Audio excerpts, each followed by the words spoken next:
Bonjour à tous. Aujourd'hui, nous allons aborder un sujet qui est souvent méconnu de la plupart des olim francophones. C'est le système de la retraite en Israël. C'est-à-dire, comment fait-on pour vivre à la retraite en Israël? Avec quel revenu peut-on effectivement envisager sereinement, d'un point de vue financier, nos vieux jours?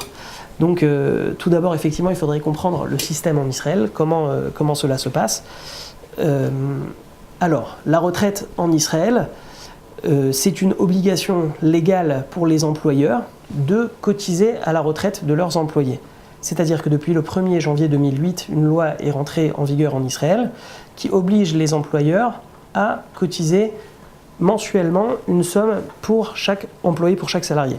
Alors, avant de rentrer dans les détails et quelles sont les sommes qui sont mises effectivement de côté par l'employeur et son employé tous les mois, on va d'abord comprendre à partir de quand un employeur est tenu de cotiser pour son employé à la retraite. Alors pour un Olé Hadash qui vient fraîchement de France, qui est arrivé fraîchement de France, pour son premier boulot, son premier job, son employeur a 6 mois pour lui ouvrir une caisse de retraite, et donc à partir du 7e mois, il doit commencer à lui cotiser mensuellement une somme. Cette obligation au bout de 6 mois n'est pas rétroactive, donc elle est là, cette obligation n'est valable qu'à partir du 7e mois. Cependant, dans un deuxième cas de figure où un employé a déjà eu un premier boulot en Israël et donc il a déjà une caisse de pensia, donc de retraite qui a été ouverte à son nom, à ce moment-là son employeur, le deuxième employeur, donc à partir du deuxième et plus, a l'obligation pour mettre en place les cotisations donc à un délai de 3 mois qui lui est imparti. Par contre, il devra faire ses cotisations rétroactivement depuis le premier jour. Donc rapidement, pour un premier boulot, c'est au bout de 6 mois non rétroactif. Pour un deuxième boulot et plus, si une caisse de pensia a déjà été ouverte, c'est jusqu'à 3 mois pour mettre en place et rétroactif depuis le premier jour. Ça, c'est en termes de temps, de délai qu'a l'employeur pour ouvrir une caisse de retraite. Deuxième chose, on se dit il faut cotiser tous les mois.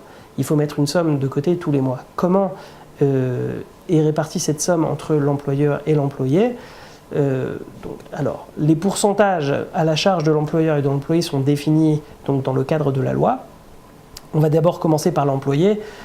Si vous travaillez déjà en Israël, vous avez une fiche de paye, vous devez sûrement avoir beaucoup d'interrogations sur les différentes lignes.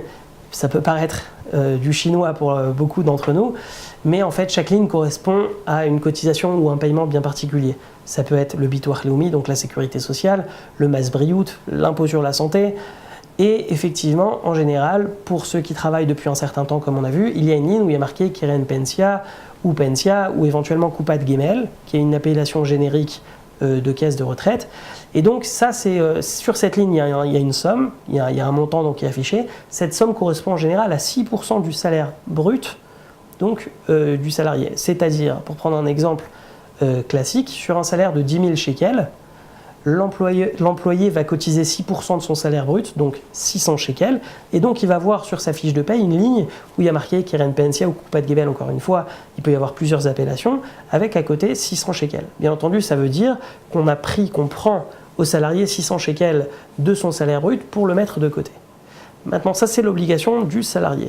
L'employeur, de son côté, doit cotiser 6,5% du salaire brut de l'employé.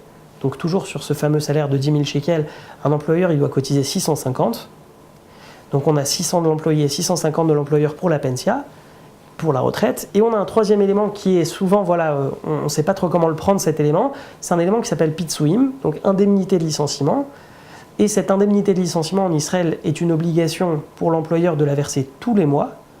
Donc tous les mois, l'employeur doit verser 6% du salaire brut en plus de la cotisation retraite pour les pitsuim, pour les indemnités de licenciement. C'est-à-dire qu'il a 6,5% pour la retraite, 6% pour les indemnités de licenciement et encore l'employé de son côté qui cotise 6%. Cela fait un total de 18,5% au final de toutes ces sommes. Pour revenir à notre exemple, un employé qui gagne 10 000 shekels, il aura tous les mois sur une Keren Pensia, sur un fonds de pension, 1850 shekels qui seront mis de côté. Et donc on peut imaginer donc qu'au bout d'un an, on est déjà sur des sommes qui sont autour de 22 000 shekels, sur 10 ans, 20 ans, 30 ans, je vous laisse faire le compte. Il faut savoir que ces fonds-là sont investis dans les grands fonds de pension en Israël. Il y a 5 grands fonds de pension bien connus et d'autres un peu plus petits. Ces fonds sont investis tout le temps, ces fonds génèrent des intérêts. Et donc, sur une vie active, mettons si on a cotisé 700, 800 000 shekels de cotisation, en général, via les intérêts, on arrive sur des sommes qui font le double, le triple, voire le quadruple en fonction des performances et des possibilités d'investissement choisies. Donc pour résumer, la retraite, les cotisations retraite sont une obligation par la loi pour l'employeur. L'employé a également une partie à cotiser. La partie employeur qui est environ le double de la partie employé, donc on a 3 tiers donc, de cotisation, 1 tiers l'employé, 2 tiers l'employeur. Cette somme va tous les mois sur un fonds de pension.